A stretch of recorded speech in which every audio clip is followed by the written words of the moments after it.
क्या आपका मुगलाई पराठा सही नहीं बनता? बहुत बार कोशिश करने के बाद भी नहीं बनता? तो आज मैं बनाऊंगी मुगलाई पराठा बिल्कुल बाज़ार जैसा, स्टेप बाय स्टेप, और साथ ही दूंगी कुछ टिप्स जिससे कि आपका पराठा बिल्कुल बाज़ार जैसा बनेगा और आपकी सारी कंप्लेन ख़त्म हो जाएगी।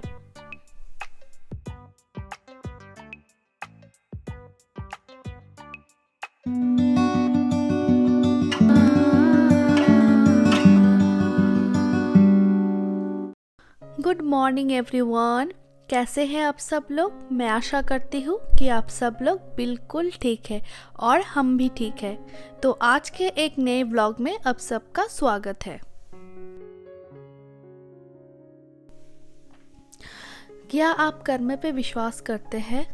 अगर हाँ तो सुनिए मेरी ये कहानी। अचानक हुए अपने पति के डेथ के बाद लक्ष्मी के ऊपर दुखों का पहाड़ टूट पड़ा था। अब लक्ष्मी के कंधों पर था उसका 3 साल का बेटा और सास ससुर की पूरी जिम्मेदारी। लक्ष्मी का पति कोई सरकारी नौकरी नहीं करता था, एक प्राइवेट सेक्टर में जॉब करता था। इसलिए उसके डेथ के बाद उसकी बीवी मतलब लक्ष्मी को जॉब नहीं मिली। बट रश्मि को इसलिए घर का खर्चा चलाने के लिए काम करना ही था। एक दिन लक्ष्मी सोच रही थी कि अगर वो बाहर जाएगी काम करने के लिए तो उसका बेटा बहुत छोटा है, उसका देखभाल कौन करेगा, बीमार सास ससुर को कौन देखभाल करेगा।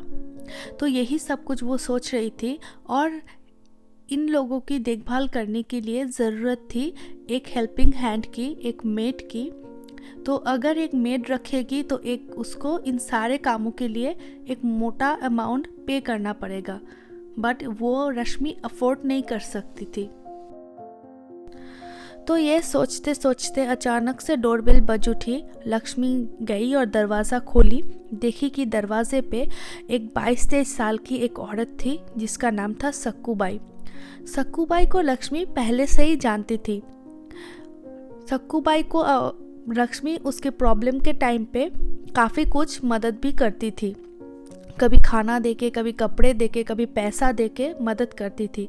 तो इसीलिए सक्कूबाई लक्ष्मी की पति की डेथ के बारे में सुन के लक्ष्मी से मिलने आई। तब लक्ष्मी ने सक्कूबाई के साथ अपनी परेशानियां शेयर की। तब सक्कूबाई ने लक्ष्मी को कहा, मेम साहब आप काम पे जाइए, आपका घर का ध्यान और बच्चे का ध्यान, सास ससुर का जिम्मेदारी मैं संभालूंगी। तब लक्ष्मी ने कहा, तो इतना सारा काम करेगी तो इसके लिए तो मोटा अमाउंट सैलरी भी देना पड़ेगा, बट मेरे अभी इतनी हैसियत नहीं है। तब सक्कूबाई ने कहा, मेम साहब आप बस काम करने के लिए जाओ, आप मुझे पैसा बाद में दे देना, आप बस मुझे 2 टाइम पेट भर खाना दे देना। और सक्कूबाई ने 3 साल फ्री में लक्ष्मी के घर काम किया। सक्कूबाई की एक बेटी थी, तो सक्कूबाई को जो खाना मिलता था वो आधा पेट खाती थी और बाकी खाना अपने बेटी के लिए बचा के ले जाती थी। सक्कूबाई का पति सक्कूबाई को छोड़ के चली गई थी, तो वो अपने बेटी के साथ अकेली ही रहती थी। तो ऐसे ही देखते देखते कई साल गुजर गए और एक दिन उसका पति आया, सक्कूबाई का पति आया और सक्कूबाई के सामने काफ़ी माफ़ी मांगी और सक्कूबाई को मना लिया उसके साथ जाने के लिए। और सक्कूबाई भी वापस लौट गई अपने पति के साथ अपनी बेटी के बारे में सोच के। और फिर सक्कूबाई का और लक्ष्मी का आपस में कभी मिलना हो ही नहीं पाया।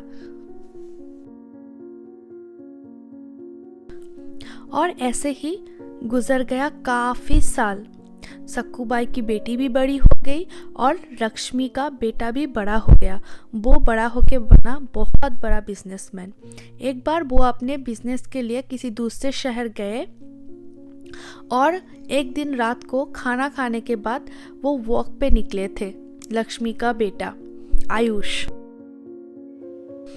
तो कहीं से ज़ोर ज़ोर की रोने की आवाज़ आ रही थी। तो लक्ष्मी का बेटा ढूंढता हुआ गया, देखा कि एक लड़की बहुत ज़ोर से रो रही थी। तो आयुष ने पूछा, क्या हुआ, क्यों रो रही हो?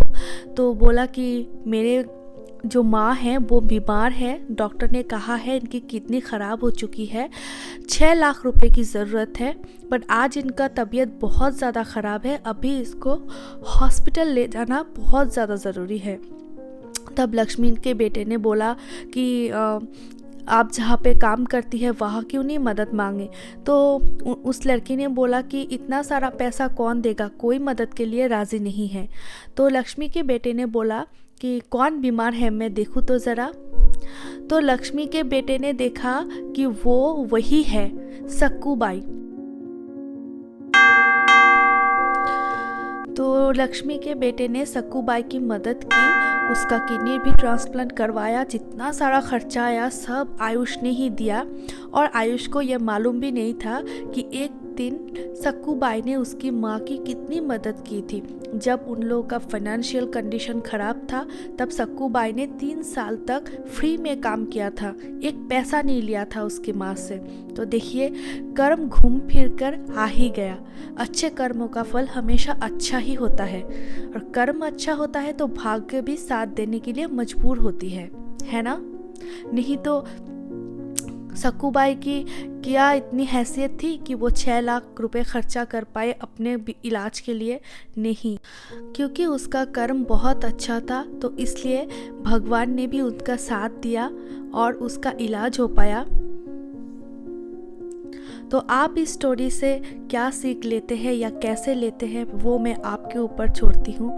बट ये मोटिवेशनल स्टोरी था तो मुझे लगा कि आपके साथ भी शेयर करूँ। तो मैं आशा करती हूँ कि आप मेरी ये जो कोशिश है उसको आप नेगेटिवली नहीं लेंगे, पॉजिटिवली ही लेंगे।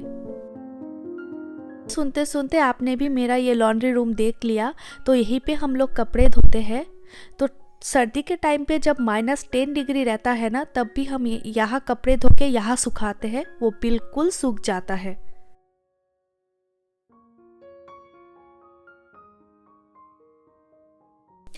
Good evening everyone. तो तब लॉन्ड्री रूम से आने के बाद मैं चली गई थी खाना वाना खा के पीहू को स्कूल से लाने के लिए। उसके बाद कोई शूट नहीं हो पाया, हम लोग थोड़ा रेस्ट कर रहे थे। तो अभी डायरेक्टली मिल रहे हैं शाम के चाय के टाइम पे।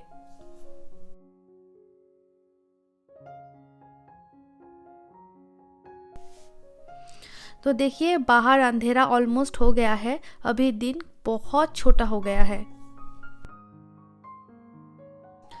तो अभी मुगलाई बनाने के लिए मैं यहाँ पे ले लूँगी मैदा। तो ये मैदे को मैंने दोपहर को ही गूंथ के रखा था, बट उसको मैं अभी ऐड कर रही हूँ ताकि आपको समझने में आसानी हो। तो मैंने मैदा ले लिया है। अभी मैं लूँगी 3-4 टेबलस्पून ऑयल। तो मुझे आइडिया है तो मैं इसलिए डायरेक्टली डाल रही हूँ इसमें। और ऑयल के बाद मैं इसमें डाल दूँगी चीनी और नमक, और सारे इंग्रेडिएंट्स को एक एक करके मैं देखिए बहुत अच्छे से मैं मिला लूँगी सारे इंग्रेडिएंट्स को। तो यहाँ पे मैंने बहुत सॉफ्ट डो बना लिया है। डो बनाना मैंने इतने डिटेल्स में नहीं दिखाया क्योंकि वो तो सबको आता है, बट इसको 5-6 घंटे के लिए रेस्ट पे रखना पड़ेगा। तो यहाँ पे मैदे को 5-6 घंटा रेस्ट के बहुत ज़रूरी है, तभी दुकान का स्वाद आएगा। जब भी आप बाहर से कुछ लाने के लिए जाते हैं, पराठा वगैरह, कभी आपने देखा है कि आटा गूंद के तुरंत आपको पराठा बना देते हैं? नहीं, उनका मैदा बहुत पहले से गूंदा रहता है, तो इसीलिए वो क्रिस्पी बनता है। मुगलाई पराठा बनाने के लिए देखिए, अभी मैं मैदा ले लूँगी, ड्राई मैदा, सूखा मैदा, और इसको मैं बहुत पतला करके बहुत बड़ा मैं रोटी बना लूँगी। कुछ लोग क्या करते हैं, या मैं भी ये गलती करती थी पहले, तेल के साथ मैं इसको बेलती थी बट वो फट जाता था। तो आप मैदे के साथ बेलेंगे तो वो फटेगा नहीं। और देखिए, ये इतना पतला बनना चाहिए। तो अभी एक अंडा, एक बिस्किट को मैंने क्रस्ट कर लिया है, और प्याज और हरी मिर्च को मैंने एक साथ फेंट लिया है, और अभी मैं इसके अंदर इसको स्प्रेड कर दूंगी। और ये जो फोल्ड आप देख रहे हैं, आपको बिल्कुल ऐसे ही फोल्ड करना है। फोल्ड करने के बाद उंगली में थोड़ा सा पानी लेकर इसको सील कर देना है। बहुत अच्छे से सील करिएगा, नहीं तो फ्राई करते टाइम अंडा निकल जाएगा। तो ये बहुत ज़्यादा इम्पॉर्टेंट है। तो दूसरे साइड को भी बिल्कुल ऐसे ही फोल्ड करके पानी के साथ इसको सील कर देना है। ये वाला पोर्शन आप लोग स्किप करके मत देखिएगा, तो मतलब बहुत कुछ टिप्स मिस कर जाओगे। तो देखिए मैं बहुत अच्छे से सील कर रही हूँ, तो ताकि कहीं से भी अंडा निकले ना। तो चारों तरफ से बिल्कुल सेम प्रोसेस से मैं सील कर दूंगी। और ये सीलिंग आपको पानी से ही करना है, तेल से तो होगा ही नहीं।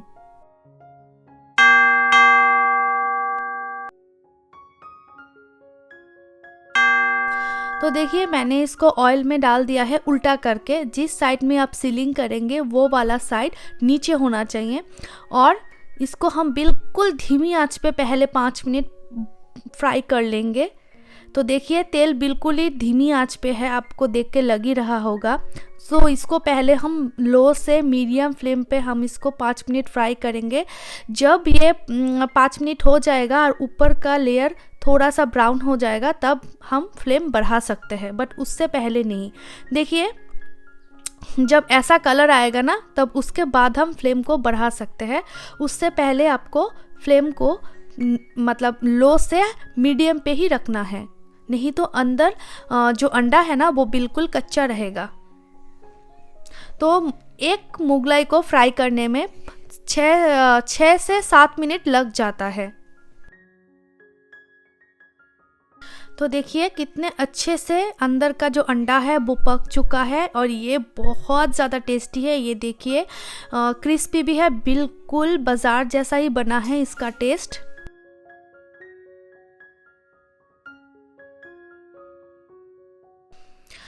तो अगर आज का ये व्लॉग आपको अच्छा लगा है तो प्लीज़ एक लाइक दे दीजिए और मेरे चैनल को सब्सक्राइब करके मुझे सपोर्ट कीजिए। और अगर आपने सब्सक्राइब कर लिया है तो आपको मेरे और मेरे परिवार के तरफ से बहुत बहुत शुक्रिया।